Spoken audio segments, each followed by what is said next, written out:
I'm in the kitchen today making strawberry quick bread. This recipe has been going viral on Pinterest and for good reason. It is so easy to make. It's packed with loads of fresh, ripe strawberries, and it's topped with a delicious pink strawberry glaze.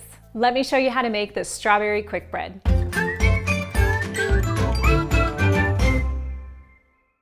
I have a small bowl here with 2 cups of all-purpose flour. To it, I will add 1 teaspoon of baking powder, half of a teaspoon of baking soda, and 1/4 of a teaspoon of salt. Take a whisk and whisk those dry ingredients together.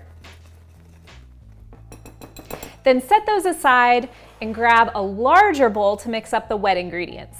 So in this bowl, I will put 3/4 of a cup of white sugar, half of a cup of milk, half of a cup of oil, and then I'll crack in 1 egg and 1 teaspoon of vanilla extract. Use a whisk and whisk those ingredients together. Then take your dry ingredients and put about half of them in and whisk it a little bit. Take the last little bit of flour and add that in also. It's important to note that with quick breads, you don't want to over mix the batter. So I'm switching to a spatula. I'm just going to scrape the sides and mix just until all of the flour is mixed in. If you over mix muffins or quick breads, the bread can come out a little bit tougher and not quite as soft and tender as you might like. Once it is just mixed, I will set this aside and get the strawberries ready.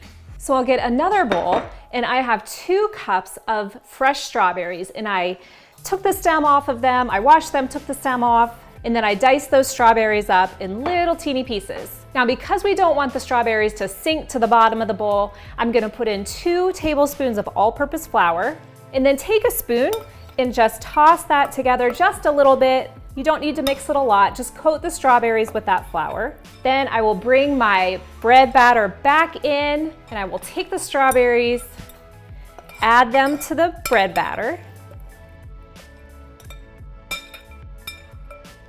and then use a spatula to fold those strawberries in.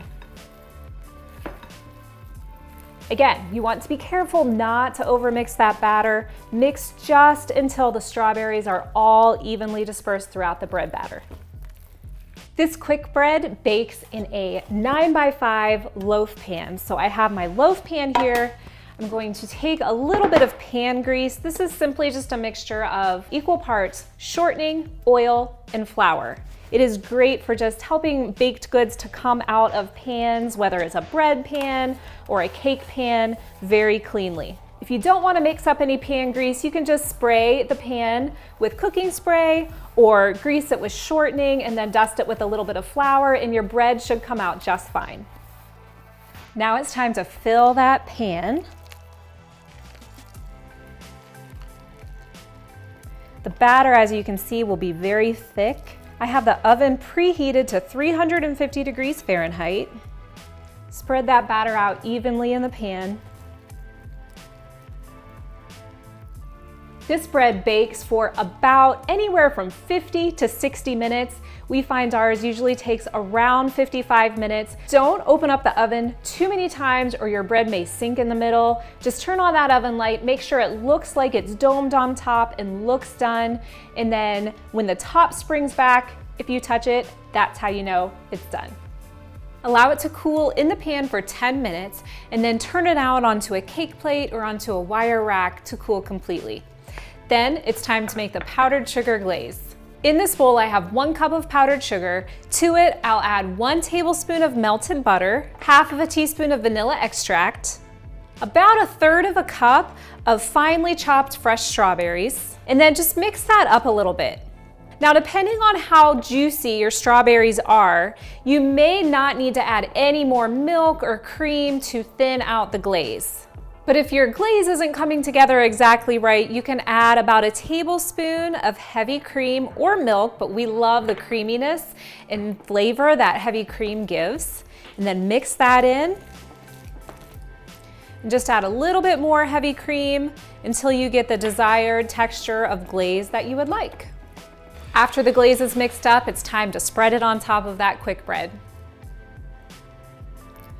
Just dollop it on and spread it around to the edges to coat the entire top of the bread. It will probably drip down the sides just a little bit. And then it's time to serve the bread.